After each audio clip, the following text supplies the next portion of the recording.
Muka surat 12 ya.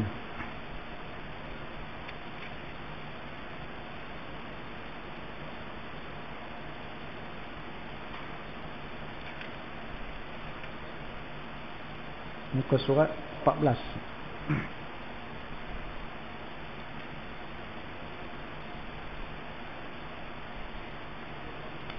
Astaghfirullahalazim alladzi la ilaha illa huwal hayyul qayyum wa atubu ilaih. A'udzu billahi samil alim minasy syaithanir rajim. Bismillahirrahmanirrahim. Assalamualaikum warahmatullahi wabarakatuh. Al-Fatihah. A'udzu billahi minasy syaithanir rajim. Bismillahirrahmanirrahim. Alhamdulillahi rabbil alamin. Ar-Rahmanir Rahim. Maliki yaumiddin. Iyyaka na'budu wa iyyaka nasta'in. Ihdinas siratal mustaqim. Siratal ladzina an'amta 'alaihim ghairil maghdubi 'alaihim waladdallin. Alhamdulillahil qail alladzi 'allama bil qalam 'allamal insana ma lam ya'lam. Asyhadu an la ilaha illallah wa asyhadu anna Muhammadan 'abduhu wa rasuluh. Allahumma salli wa sallim wa barik ala sayyidina Muhammad imamil muttaqin wa ala alihi wa sahbihi ajma'in. Subhanaka la ilma lana illa ma 'allamtana innaka antal alimul hakim. La haula wa la quwwata illa billahil aliyyil azim. Amma ba'd. Fadil Tuan Imam, mengurusi saf kepimpinan masjid, seluruh jamaah sekalian, muslimin muslimat rahimakumullah. Segala puji dan puja bagi Allah Tuhan semesta alam. Selawat dan salam atas junjungan besar Nabi Muhammad yang menyampaikan risalah Islam kepada seluruh umat manusia di atas muka bumi. Kita bersyukur kerana kita masih menjadi umat Muhammad yang sentiasa mematuhi segala apa diperintahkan kepada kita dan meninggalkan apa yang ditegah dan dilarang. Mudah-mudahan kita mendapat syafaat daripada baginda Rasulullah di hari akhirat nanti, dan kita dikurniakan rahmat oleh Allah untuk kita masuk syurga yang sememangnya sesuatu yang paling utama dalam kehidupan kita. Ialah kita mohon agar Allah Subhanahu wa taala beri kebahagiaan kita di dunia dan juga di akhirat.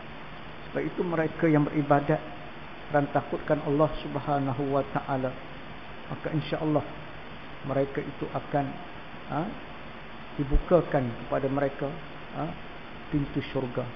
Yang takut kepada azab, takut kepada balasan Allah di akhirat nanti bila kita melakukan perkara-perkara yang dimurkai. Mereka yang beribadat kepada Allah Subhanahu wa taala kerana nakkan syurga Allah, berhajat pada syurga Allah, maka Allah beri rahmat untuk masuk syurga. Allah beri rahmat walaupun amalan kita belum cukup untuk masuk syurga, tapi kerana kita melakukan ibadat ini, kerana kita berhajat untuk mendapatkan syurga Allah. Dan siapa yang beribadat mata-mata mencari redha Allah, dia tidak memikirkan soal sama ada dia masuk syurga ataupun neraka, kecuali dia meletakkan redha Allah yang paling utama. Maka inilah makam yang paling tinggi yang ada pada setiap hamba, bahawa setiap amal yang dilakukan dia tidak mengharapkan apa-apa melainkan keredaan daripada Allah Subhanahu wa taala. Insya-Allah tuan-tuan, kita menggunakan kitab Samarul Jannah, membicarakan tentang bagaimana kehidupan kita kelak di dunia dan juga di akhirat. Lazimkan olehmu akan diri kamu dengan memenuhkan segala waktu engkau dengan berbagai ibadat. Maknanya kita gunakan kesempatan yang ada, 24 jam dalam satu hari satu malam. Apa yang kita penuhkan dengan masa yang diperuntukkan kepada kita. Sebab itu Allah Subhanahu wa taala sebut dalam surah yang selalu kita baca setiap kali kita mengadakan satu majlis, maka biasanya pengurusi, pengacara menyatakan kita tangguhkan majlis kita dengan surah Al-Asr. Kenapa tak baca surah lain? Kenapa bila kita nak berpisah saja, selesai satu program, selesai satu mesyuarat, selesai satu majlis, maka kita sebut kita baca surah Al-Asr. Kerana ini merupakan peringatan tentang masa. Wal asri, demi masa. Innal insana lafi khusrin. Sesungguhnya manusia itu berada dalam keadaan rugi. Allazina amanu wa amilus shalihat. Melainkan mereka yang beriman dan beramal soleh. Wa tawassaw bil haqq wa tawassaw bis sabr. Berpesan-pesan dan benda yang benar dan berpesan-pesan dalam perkara yang sabar. Bukan senang kita nak memenuhi waktu, masa. Sebab banyak urusan yang kita nak buat. Kita celak saja mata, kita fikir rezeki. Kita pasal bekerja. Kadang-kadang 24 jam sibuk dengan urusan kerja. Tapi kita mesti pandai mengurus masa. Kita menempatkan waktu bekerja, waktu di mana kita beramal secara khusus. Walaupun semua itu dikira sebagai ibadat, tapi kena faham, ada ketikanya kita perlu melakukan ibadah secara khusus dengan Allah. Sebagai muraqabah, dalam bab yang sebelum ini sebut muraqabah. Bagaimana kita nak mendekatkan diri kita dengan Allah, bagaimana kita nak hampir dengan Allah, maka sudah pasti kita peruntukkan masa khusus untuk Allah. Sekurang-kurangnya malam kita boleh bangkit untuk solat malam, membaca Al-Quran, membaca zikir-zikir yang perlu untuk kita sentiasa menyebut akan nama Allah. Tuan-tuan, muslimin, muslimat yang dirahmati Allah, bila mereka yang tidak ada peruntukan masa khusus untuk Allah, mungkin mereka akan jauh, makin jauh. Akhirnya mereka akan futur, makna meninggalkan satu amalan yang sepatutnya mereka lakukan. Sebab itu kita kena ingat bahawa dalam ibadat ini dia ada dua. Satu sebut a'malul ibad ataupun af'alul ibad. Satu lagi fikratul ibad. Kadang-kadang kita lebih kepada a'malul ibad dengan kita meninggalkan fikratul ibad. Kita anggap bahawa Islam ini hanya setakat di masjid. Islam hanya setakat berzikir banyak-banyak, baca Quran. Tapi kita tak terfikir bahawa setiap amalan kita dikira ibadat. Benda yang harus boleh jadi pahala. Pahala, kita dapat pahala. Contoh, bila kita mencari rezeki, cari rezeki yang halal, bersyukur atas kurniaan Allah. Kita menyara kehidupan anak isteri kita dengan rezeki yang halal. Maknanya usaha kita itu ibadat. Kita tak pernah menipu, kita tak pernah nak menzalimi orang lain, kita tak makan rasuah, kita tak beramal dengan riba. Maknanya Allah menyuruh kita wa ahallallahu bai'a wa harrama riba, menghalalkan akan jual beli dan mengharamkan riba. Jadi tuan-tuan, itu disebut fikratul ibad. Kita bekerja di kebun-kebun, kita menjadi nelayan di lautan, semua itu merupakan perkara yang sangat dituntut dalam kehidupan kita di dunia.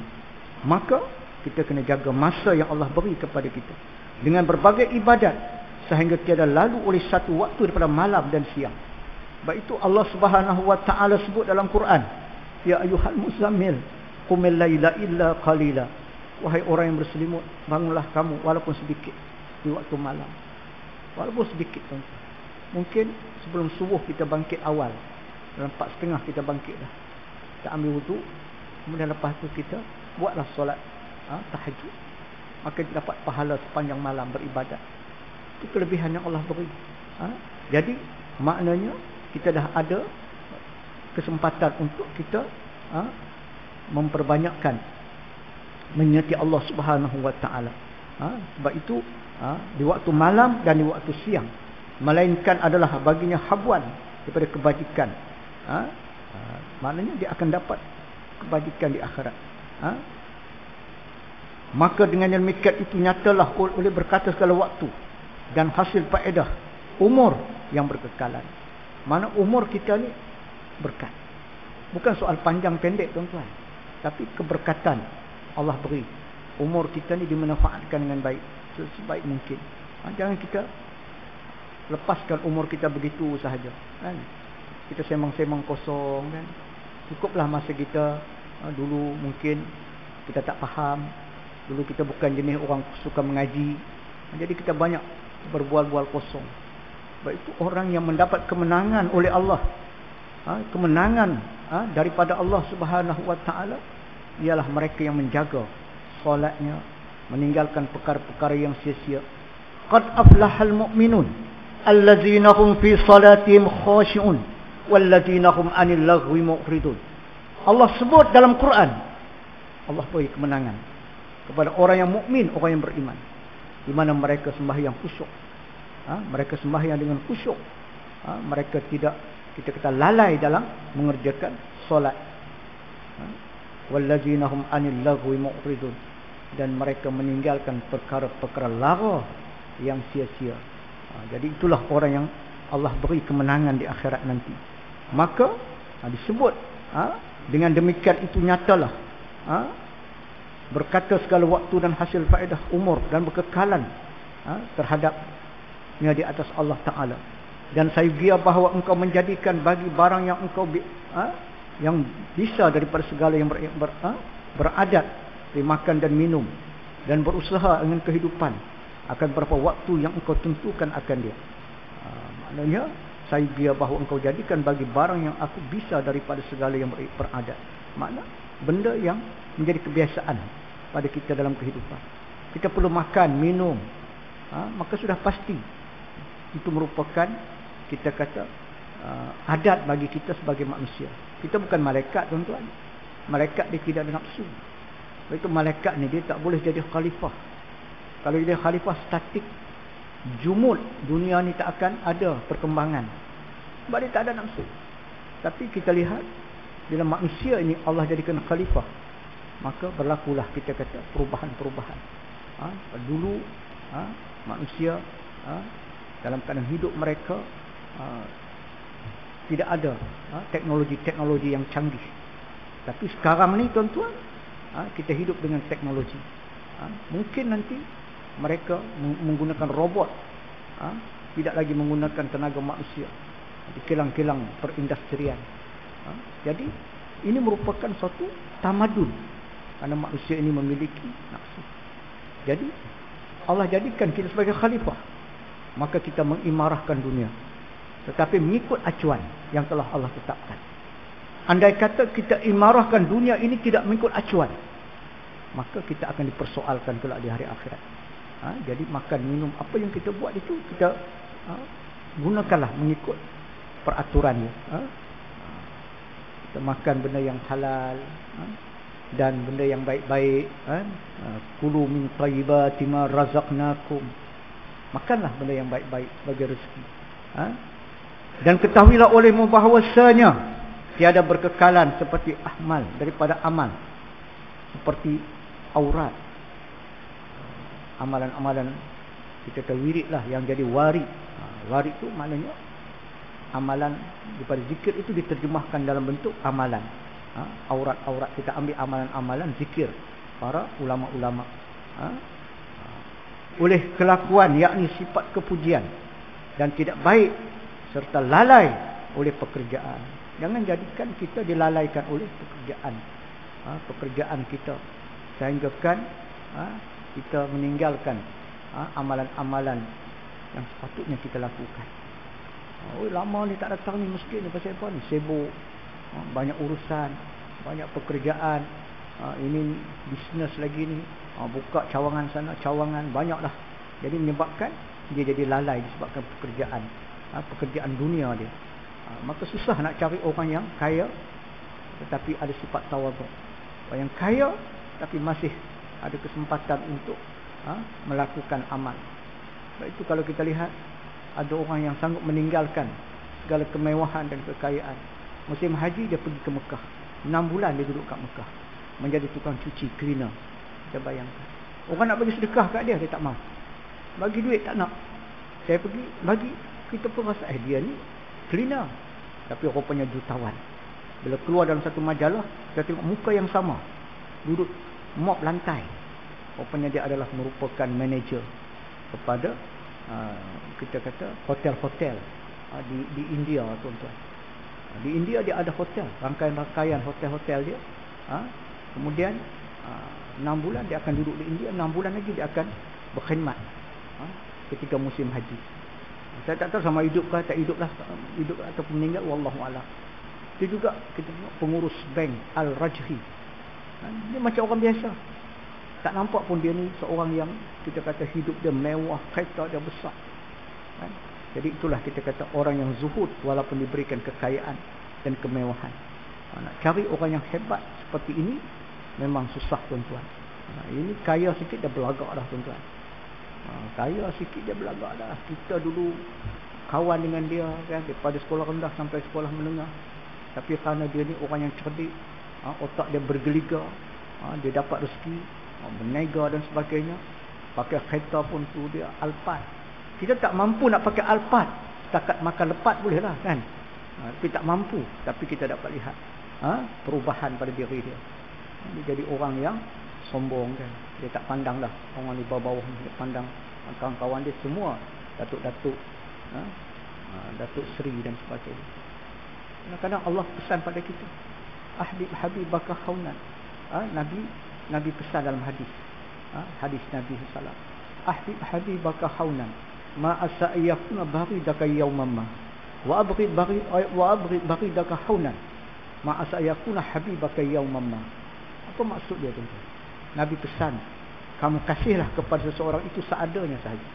Jangan lebih-lebih, Nabi kata. Kerana mungkin satu masa nanti dia akan jadi musuh kepada kamu. Kadang-kadang kita kawan baik sampai taksub kita.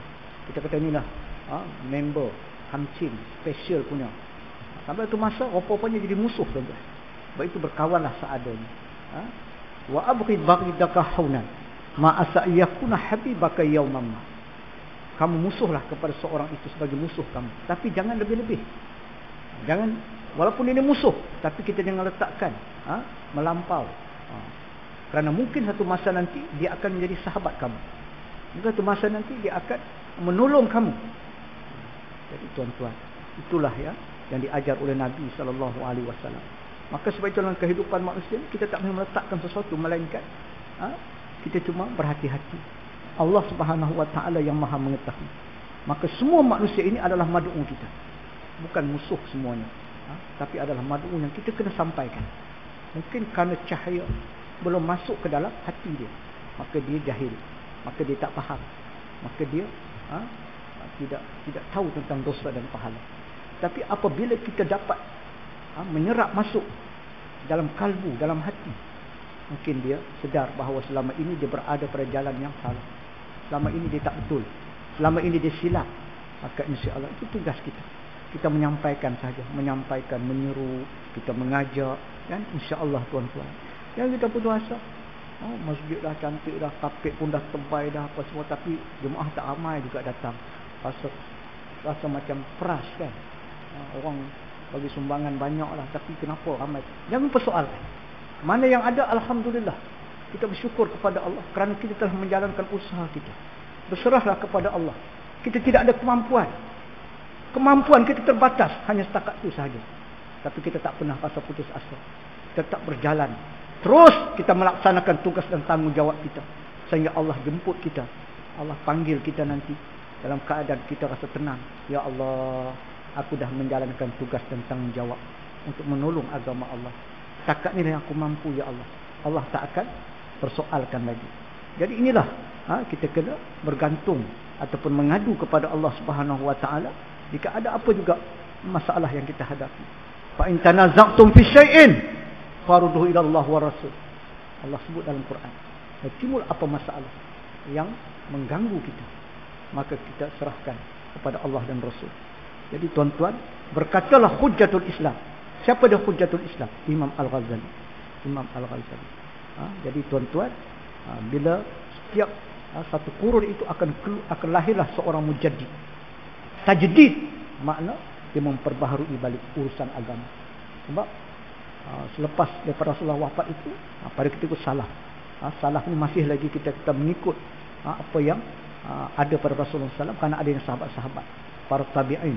Kemudian lepas tu tuan-tuan, dia mulalah timbul bermacam-macam falsafah, menimbulkan macam-macam benda yang kadang-kadang bercanggah, perbezaan pandangan, menyebabkan kita kata ada yang tidak boleh menerima dan berlakulah pembunuhan sesama umat Islam kerana perbezaan pandangan dan pendapat.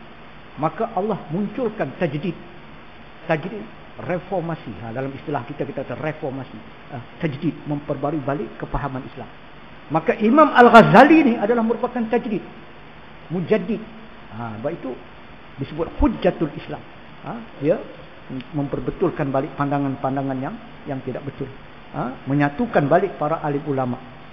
Bahawa engkau hancurkan segala waktu engkau, dan engkau aturkan segala wirid engkau, dan engkau tentukan bagi tiap-tiap waktu akan pekerjaan yang tidak meninggalkan akan dia. Jangan tinggalkan wirid, jangan tinggalkan doa, minta pada Allah. Tapi kadang-kadang kita kena faham, dalam keadaan kita berwirid, berzikir itu ada yang dalam bentuk ucapan, ada dalam bentuk hati. Macam kita duduk dalam majlis ni, kita berwirid tapi dengan hati. Kita ingat Allah. Ya Allah, aku sekarang berada di taman-taman syurga. Ya Allah, aku sedang mengingati akan kebesaran-Mu ya Allah. Aku sedang mendengar akan ilmu-Mu ya Allah yang disampaikan kepada aku ya Allah. Mudah-mudahan Kau bukakan hatiku ya Allah untuk menerima sesuatu kebaikan itu sebagai suatu kebaikan. Yang benar itu benar, yang salah itu salah. Maka makna kita berzikir. Tidak semestinya berzikir itu dengan sebut Allah, Allah, Allah, subhanallah, alhamdulillah, Allahu akbar. Itu zikir secara lidah. Sebab itu ketika berdiri, ketika duduk, allazina yazkuruna Allaha qiyama wa qu'uda wa ala junubihim. Kata Allah dalam Quran, mereka yang sentiasa ingat Allah ketika berdiri,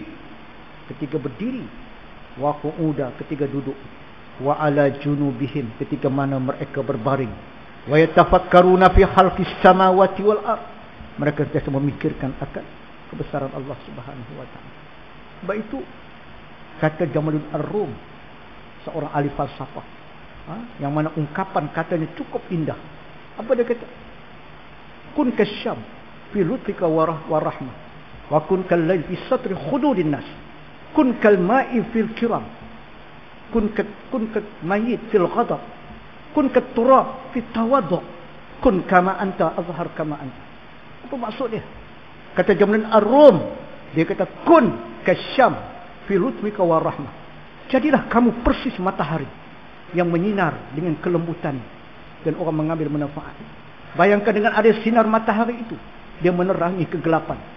Yukhrijuhum minaz zulumati ila nur, mengeluarkan manusia pada kegelapan pada cahaya yang terang benderang. Kita bayangkan bagaimana kita berada di tempat yang gelap gelita, dan tentu kita rasa takut, kita rasa bimbang. Hari ini kita duduk dalam cahaya.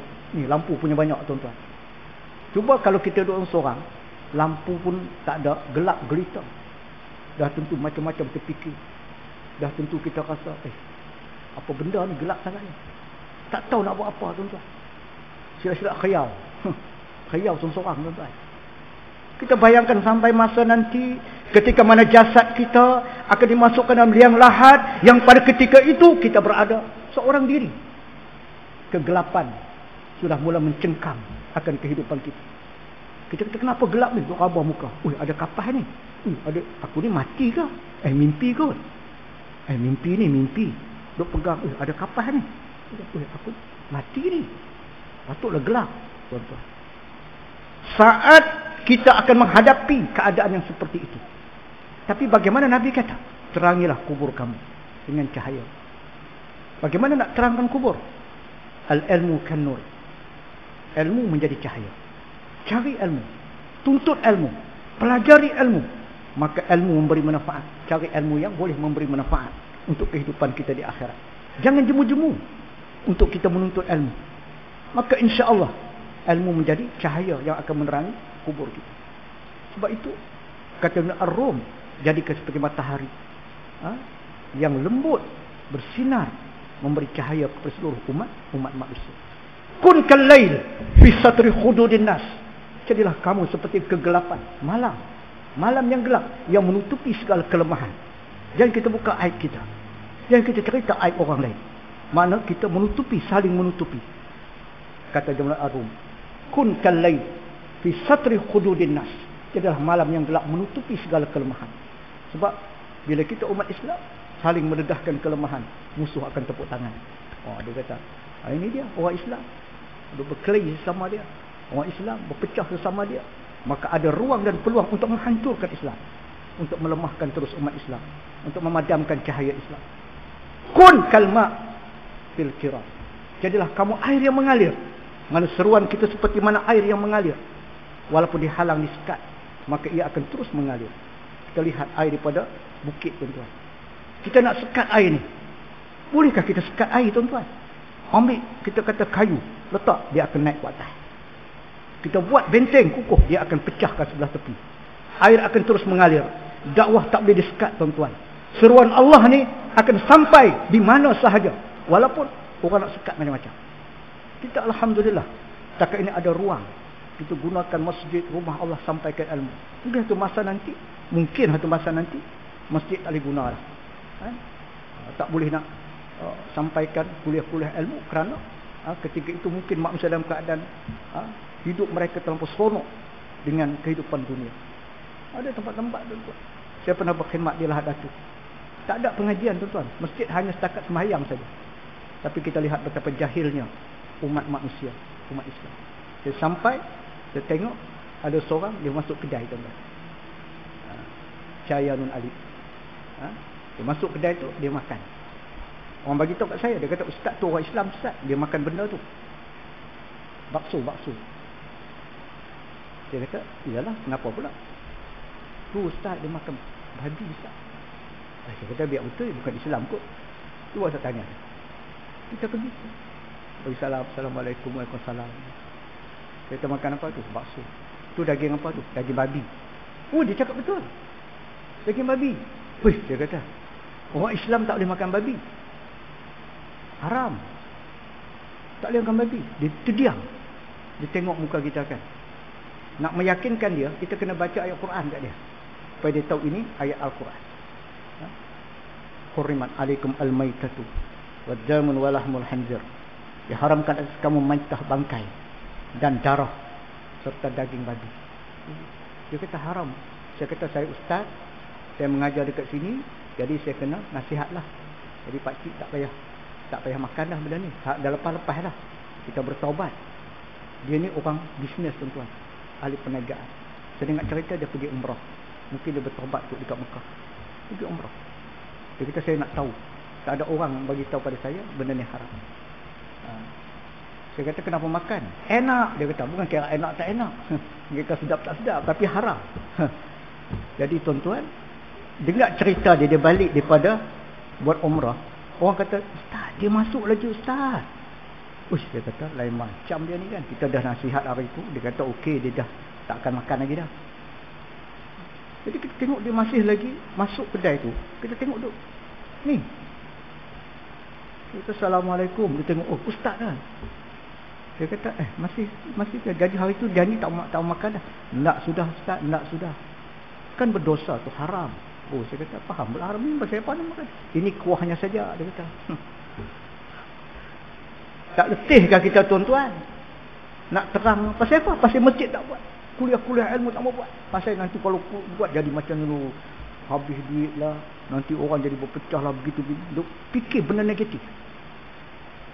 Sedangkan, tuan-tuan, kita melihat bila kejahilan umat ni merata-rata, Allah turunkan azab. Yang tu kita bingung.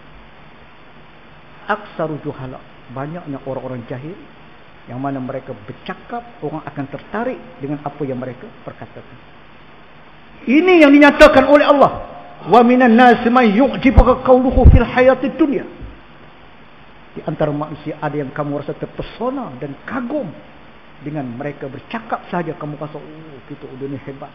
Tetapi mereka adalah penentangku yang sangat keras, kata Allah. Mereka adalah penentang aku yang sangat keras. Berapa banyak orang yang terpesona dengan kepetahan mereka, bukan berdasarkan kepada ilmu Islam, kepada akal semata-mata. Baik itu bila kita mengaji, kita buka Quran, kita buka hadis, kita sandarkan pada Quran hadis, bahawa kita berada pada landasan yang betul, bukan berdasarkan logik. Kalau berdasarkan logik, tuan-tuan, sebab ada benda yang kita nampak, benda tu dia tidak boleh kita nilai dengan logik akal. Tapi kerana telah ketetapan Allah Subhanahu wa taala. Dan tidak engkau memilih akan yang lain daripadanya. Dan adapun mereka yang meninggalkan akan dirinya hampa, sia-sia sebagai sia-sia. Orang yang hanyut kemudian bekerja pada tiap-tiap waktu dengan barang yang kebetulan, betapa kebetulan. Maknanya seolah dia rasa rugi kalau dia tak bekerja untuk dunia dia. Sehinggakan dia hanyut terus. Dia menjadi jutawan yang melampau. menunjuk akan kekayaan dia. Tuan kita lihat, dia masih cuba nak tunjuk bahawa tak ada orang yang mewah seperti mana kemewahan yang dimiliki. Sehingga dia buat satu lubang, kemudian dia baring, kemudian dia ambil duit, dia timbun atas badan dia. Dia suruh orang ambil video dalam TikTok. Sekarang ni kan orang main TikTok pun kan, ataupun masuk dalam YouTuber untuk dapat kita kata income lagi. Jadi orang banyak tengok, dia ni kayanya sampaikan timbun badan dengan duit. Apa tujuan dia? Apa motif? Riak. Allazina hum yura'un, mereka yang riak, maka amalan mereka sia-sia. Allah tak akan terima amalan walaupun dia sembahyang kerana riak. Allah kata celakalah orang sembahyang. Fawailul lil musallin allazina hum an salatihim sahun allazina hum yura'un. Ini yang Allah sebut. Celaka kata Allah orang tu sembahyang. Kenapa celaka? Kerana lalai, kerana dia riak. Jadi kita kena tadrib, mana kena didik hati supaya kita sentiasa ikhlaskan niat kita. Walaupun ikhlas tu sangat susah, tuan-tuan. Ustaz nak ceritalah, kadang-kadang kalangan kita pun, kadang-kadang kita rasa, apa seronok ni jadi ustaz ni. Dia timbul perasaan dah. Pasal apa? Bila kita pergi mana-mana pun, kadang-kadang kita makan, kita nak bayar, ada orang tolong bayar lah. Kita punya siapa je, tak tahu siapa. Oh, kalau macam ni seronok lah jadi ustaz, ada orang belanja makan. Jadi timbul perasaan macam tu. Tapi hakikatnya tuan-tuan, kita ni siapa? Adakah kita betul-betul beribadat kerana Allah, ataupun kita nak supaya orang puji kita, supaya orang boleh belanja makan? Tak, tuan-tuan. Itu kita kata kebetulan. Apa juga kesusahan kita, ada je orang nak tolong. Itu maknanya ma'unah. Kita sandarkan amalan baik. Tuan-tuan buat baik, tiba tuan-tuan menghadapi satu masalah, ada orang nak tolong kita, kita tak tahu siapa dia. Itu disebut ma'unah. Kerana amalan baik yang kita buat, kita tolong orang, sampai masa orang akan tolong kita dalam keadaan yang kita tidak sangka-sangka. Maka lalu beberapa waktu yang sia-sia, binasa bermula sekala waktu engkau dan umur engkau ialah kepalamu, dan engkau dan atas asal perniagaan engkau, dan dengannya sampai pada nikmat yang berkekalan di sisi Allah Ta'ala. Maka bertiup setiap nafas daripada beberapa nafas engkau sebagai permata yang tidak ada harga baginya. Walaupun hembusan nafas kita setiap kali kita hembus, tapi tidak ada nilai apa-apa pada sisi Allah. Sebab apa? Kita lara, kita sia-siakan hidup kita, tidak ada harga pada sisi Allah. Tapi andai kata kita ni melakukan sesuatu secara kita kata berkualiti, maka insyaAllah setiap hembusan nafas kita sangat berharga. Itu bila Nabi pesan kepada Juwairiyah, isteri Rasulullah Ummul Mukminin, yang kuat ibadat daripada pagi sampai waktu maghrib, tidak berganjak daripada tikar sejadah. Betapa banyaknya wirid yang dibaca, sehingga Nabi kata, aku ajar kepada kamu beberapa kalimah yang bila mana kamu baca sahaja, kamu akan dapat pahala lebih daripada kamu duduk daripada waktu subuh sampai waktu maghrib. Nampak tak Nabi ajar? Walaupun hanya 4 kalimah, 5 kalimah saja. Subhanallah wa bihamdi adada khalqihi wa ridha nafsihi wa zinata arsyihi wa midada kalimatihi. Ini kalimah yang diajar oleh Rasulullah. Siapa yang baca 3 kali, kata Nabi, waktu subuhnya, kemudian baca lagi lepas asar 3 kali, maka pahalanya lebih daripada duduk daripada subuh sampai ke waktu maghrib. Dia pesan dekat isteri dia, Juwairiyah. Tuan-tuan, tapi kita bayangkan kenapa Nabi ajar demikian? Sebab kita tahu bahawa tanggungjawab kita bukan setakat duduk tak bergerak. Mesti kita ada buat kerja lain. Sebagai isteri, dia ada urusan menguruskan rumah tangga, makan, minum. Kemudian kita pula ada kerja lagi. Kita kena hablum minallah wa hablum minan nas. Ada hubungan kita dengan manusia, kita kena berurusan pula dengan manusia, kita ada bermuamalat dengan manusia. Mana semua itu dikira sebagai kita kata ibadat bagi kita. Tapi kerana banyak orang tak faham, dia memisahkan antara duniawi dan ukhrawi. Pemisahan ini merupakan satu benda yang boleh melemahkan Islam. Sebab itu al-ilmaniyah dalam bahasa Arab.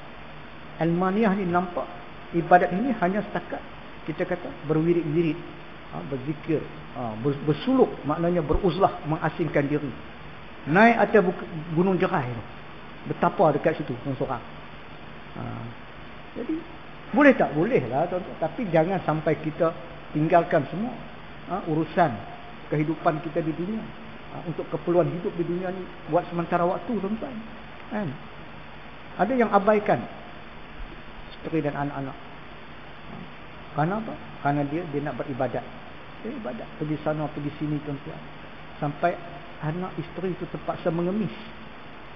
Ni, bekalan. Makan tak cukup. Pinjam duit. Suami buat kerja Islam. Sana sini apa semua. Isteri terabai. Adakah ini dianggap sebagai suatu benda yang mengikut ajaran Islam? Qu anfusakum wa ahlikum nara. Kata Allah, jaga diri kamu dan anak isteri kamu daripada neraka Allah. Kita bimbang, anak tadi bila dalam keadaan lapar, mungkin dia akan buat perkara-perkara yang tidak baik. Mungkin dia mencuri kerana kelaparan. Mungkin dia merompak. Takat ni masjid pun tuan-tuan tak aman dah. Saya cerita, masjid pun tak aman dah.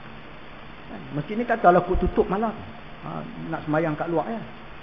Tapi macam masjid Taiping tu, masjid sejak lama tu, buka. Musafir datang, ada sekali tu dia datang tu 2 hari. Duduk kat masjid. Mungkin dia ibadat, rupanya dia berniat yang tak baik tu. Satu jemaah muslimat ni, dia letak beg kat tepi. Kesempatan tu dia ambil beg tu. Dia ambil beg tu, dia buka, dia selongkar, ada RM20 je. Bukan banyak pun, RM20. Ada kunci kereta. Maaf, dia tekan, kereta tu Honda City. Dia curi kereta tu. Paksa buat baca Yasin tu tuan. Berapa kali baca Yasin? Kut dia serahkan balik kunci. Akhirnya tuan-tuan, report. Rupanya Honda ni dia punya teknologi dia kira baguslah tuan-tuan. Di sana dia boleh start. Walaupun ada kunci nak start tapi tak hidup dah tuan-tuan. Dia block. 3 hari jumpa dekat belakang bank Islam. Mungkin juga doa lah di kalangan sahabat-sahabat baca Yasin. Kita yakin tuan-tuan benda tu jadi semua. Dulu saya beli komputer. Mula-mula kan. Dulu kata 3,000, 4,000 tu kira kita baru kerja tuan-tuan. Bayangkan lah. Kita rasa mahal semua dah. Nak cari duit 3,000, 4,000 nak beli komputer. Tapi orang tipu tuan-tuan. Orang tipu duit. Pikir-pikir balik sana nak buat. Mengadu pada Allah. Baca Quran. Kita baca Quran. Kemudian kita niat, ya Allah, supaya dia terbuka hati. Bayak balik. Walaupun secara ansuran-ansuran. Tak lama tuan-tuan. Minggu ke 2 minggu dia datang. Dia kata, minta maaf Ustaz. Saya memanglah, saya dah guna habis semua duit. Saya dah guna dah Ustaz. Saya kata, hang kena bayar juga. Saya pun susah juga ni kata kan. Boleh tak saya bayar sikit-sikit? Bayarlah 100, 200 setiap bulan. Saya kata, apa saya faham? Hari ni baru teringat nak bayar. Panas Ustaz. Dia kata panas. Dia kata Allahu Akbar. Bukan kita nak seksa dia tuan-tuan. Tapi kita minta dia pulangkan balik. Itu je. Panaslah Ustaz, tak boleh lah. Sampai dia bayar tuan-tuan, sampai saya dapat transfer balik ke Semenanjung. Baru habis. Last kali 200 dia bagi. Selesai. Dia punya bayar sikit-sikit. Oh selesai. Tapi itulah, duit bagi sedikit tu kadang-kadang kita tak nampak lah tuan-tuan. Dia bagi sedikit 100, 200 kan. Tak nampak dah duit tu. Tapi kita rasa tak apalah kan. Maknanya dia bayar juga hutang dia. Kalau kita yakin ya tuan-tuan, insya-Allah, tuan-tuan jangan bimbang. Allah buka. Apa juga ada satu kes masa saya berkhidmat dulu. Ada seorang cleaner lah kan. Dia jumpa, dia kata, Ustaz, saya ni masalah sikit Ustaz. Anak saya lari pada rumah. Saya kata, lelaki ke perempuan? Perempuan. Berapa tahun dah? 3 tahun dah kot dia kata. Dia kata ada berubat tak pergi apa tu, cari dah cari report polis apa semua, tak tahu, tak jumpa. Jumpa bomo pun jumpa Ustaz, dia minta baju yang ada masih lagi tak basuh. Mungkin ada bau badan lah. Buat tak. Saya kata mengadu kepada Allah. Buat solat hajat. Doa sungguh-sungguh. Maknanya kita ada Allah. Kenapa kita mengadu pada manusia sebagai jalan utama kita, jalan yang kita mengadu pada Allah dulu. Mengadu pada Allah sungguh-sungguh. Buat solat hajat. Bukan hari ni buat solat hajat, esok dah. Berkali-kali buat. Sujud tu sebelum duduk, sujud yang terakhir tu dalam hati. Sebut nama. Anak tu nama dia nama apa? Nama penuh dia. Kan? Siti Rokiah binti Muhammad. Ingat tak dekat mak? Baliklah. Lagi mak masih hidup. Kamu tak sayang ke dekat mak? Baliklah wahai anakku, Siti Rokiah binti Muhammad. Sebut nama dia. Itu anak kita lahir pada rahim. Ni rahim ibu kita yang melahirkan dia. Sudah pasti dia ada, orang panggil apa? Insting kan, kita telepati ya. Dia ada hubungan perasaan. 5 hari sebelum raya tuan-tuan balik. Rupanya hidup lagi. Mak panggil mak dia. Dia jumpa saya, dia kata, Allah Ustaz betul. Saya kata bergantung pada Allah. Surau apa nama? Surau Al-Munawwarah. Ada seorang cikgu pencil. Dia jumpa saya, dia kata, Ustaz, saya ni tak ada deri apa dah Ustaz. Tak ada deri apa dah. Saya sihat, badan sihat, tak ada apa. Tapi ni makan tak ada rasa apa. Tawa. Ambil cabai, tawa. Rasa garam tak ada rasa apa. Deria bau pun tak ada. Sampai ke satu ketika anak saya bising pasal bau bangkai. Saya cari ada bangkai tikus. Saya pergi dekat, tak ada rasa apa. Saya tak tahulah, mungkin saya nak mati dah kot Ustaz. Tapi saya makan jugalah, tapi tak ada rasa apa lah. Sebab nak bagi kuat badan ni kena makan. Kata tak pergi doktor kan. Doktor kata tak apa pun. Bagi ubat ni. Kita buat, mengadu kepada Allah. Malam-malam bangkit, buat solat hajat, minta doa sungguh-sungguh. Dan bulan terusnya saya datang, dia mari peluk. Dia kata, Ustaz, Alhamdulillah, saya dah dapat kasar. Dia rasa saya dah berfungsi. Maknanya itu yang Allah nak berilah, kita kata, hasil daripada usaha yang kita buat. Itu jangan bimbang tuan-tuan. Yang kita sedih, jangan rasa duka cita. Bila mana Allah uji kita dengan sesuatu perkara, mungkin ada hikmah di sebaliknya. Maka apabila luput ia, mana ketika habis masa kita terbuang begitu saja, maka tak kembali lagi. Masa itu tak akan datang lagi. Kita akan kembali lagi masa yang telah berlalu. Dan tidak saya biar bahawa engkau mengisi akan sekalian waktu engkau dengan wirid. Dia kata tak semestinya kita ada wirid tak berhenti sampai kita abaikan urusan keperluan hidup. Jika ada ia afdal segala wirid sekalipun.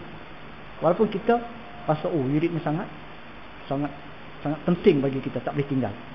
Sekalipun, mari kita kena faham. Seperti membaca Al-Quran umpamanya. Maka luputkan akan dia, dengan demikian itu berapa berkat berbilang-bilang wirid dengan berpindah padanya. Maka bahawasanya bagi tiap-tiap wirid itu akan bekas pada hati, memberi cahaya, memberi bantuan dan pangkat kepada Allah Ta'ala. Maknanya tujuan kita adalah untuk didik hati ini supaya hati kita dia baik. Itu pentingnya wirid. Kita berwirid tadi, mana kita banyakkan zikir, ingat Allah. Dalam apa juga, sambil-sambil kita buat kerja kita wirid, kan? Sambil buat kereta tu kan. Baik itu bila kita bawa kenderaan, kadang-kadang ada peringatan dekat tepi jalan. Subhanallah, subhanallah, nak pergi hala ke Batu Kurau tu kan. Subhanallah, subhanallah. Ada pula Alhamdulillah. Kena Allahu Akbar, subhanallah balik. Jadi spontan kita baca. Tengok, oh subhanallah. Jalan lagi, subhanallah. Jalan lepas, Alhamdulillah. Alhamdulillah, pasal apa? Dia nak sampai ke kebun durian, musangking. Jadi maknanya rezeki kan. Dapat rezeki. Baru ni saya pergilah tuan-tuan. Nak buat kenduri sikit kan? Nak jamu sahabat-sahabat. Untuk makan durian dekat kampus Penang. Kita sampai dekat Pak Yeh sayang keliling semua terus. Pak Yeh kan. Jadi saya turun, rupanya situ ada esko pertanian kan. Esko pertanian. Dia tengok, dia kata, Ustaz, mai. Panggil duduk dekat. Bila duduk dekat esko ni, bayangkan tuan, bagi durian haknya yang sedap lah. Dia kata rezeki saya lah. Durian ni saat ni kucing cidok. Yang ni apa pula tak? Macam-macam lah. Durian yang kita tak tahu, yang macam-macam jenis. Grade A punya. Dia kata Alhamdulillah. Saya tak boleh makan banyak sebenarnya, tapi hari tu saya pulun juga lah tuan-tuan. Sedap punya pasal. Rezeki lah tuan-tuan kan. Betulan Allah jumpakan saya dengan tu kan. Dia dengan wartawan, penuh wartawan kan. Duk temu ramah. Sebab Batu Kurau ni memang favorite lah, terkenal seluruh Malaysia lah. Sampai orang kadang-kadang derian, tempat lain pun dia kata derian Batu Kurau. Pelan tu korak dia tuan-tuan. Dia mengaku derian Batu Kurau tu dia beli tak mana-mana. Rasa-rasa lembik semacamnya. Batu Kurau mesti derian kelasnya. Rupanya cek-cek durian mana dia ambil, dia kata ini durian Batu Kurau. Kan nipu tu tuan-tuan. Itulah Allah bagi lebih. Dan tidak ada baginya yang lain daripadanya, dan juga bila berpindah engkau daripadanya kepada wirid yang lain, nescaya aman engkau dengan sebab berpindah itu daripada jemumu, daripada segan dan keluh kesah dan malas. Maka ini segala perkara yang membawa kepada meninggalkan amalan-amalan tersebut. Wallahu a'lam. Terbentuk kata. Cuma kita jangan tinggalkan. Kita kata wirid-wirid yang telah biasa kita amalkan. Antara wirid yang paling baik ialah Al-Quran lah. Jangan tinggal baca Quran setiap hari. Dapat satu muka surat, tak dapat setengah, tak dapat lagi satu baris ayat, tak dapat lagi 3 ayat cukup lah. Setiap hari 3 ayat. Bismillahirrahmanirrahim. Alif Lam Mim. Sadaqallahul Azim. Teruk sangat lah tuan-tuan. Kalau setakat 3 huruf tu ya setiap hari nak baca. Hai Ustaz, 30 pahala saya dapat Ustaz. Betul, 1 huruf 10. Tapi kalau macam tu cara fikir, nampak lain macam. Bacalah sikit kan. 1 ayat ke 2 ayat ke insya-Allah. A'udzubillahi minasyaitonirrajim. Bismillahirrahmanirrahim. Alhamdulillahirabbil alamin wassalatu wassalamu ala asyrafil anbiya'i wal mursalin wa ala alihi washabbihi ajmain. Allahumma arina haqqan haqqan warzuqna ittiba'ah wa arina batila batilan. Subhanaka la ilma lana illa ma 'allamtana innaka antal alimul hakim. La haula wala quwwata illa billahil aliyyil azim. Alhamdulillahirabbil alamin. Kita tangguhkan dengan tasbih kifarah dan surah As. Subhanallah.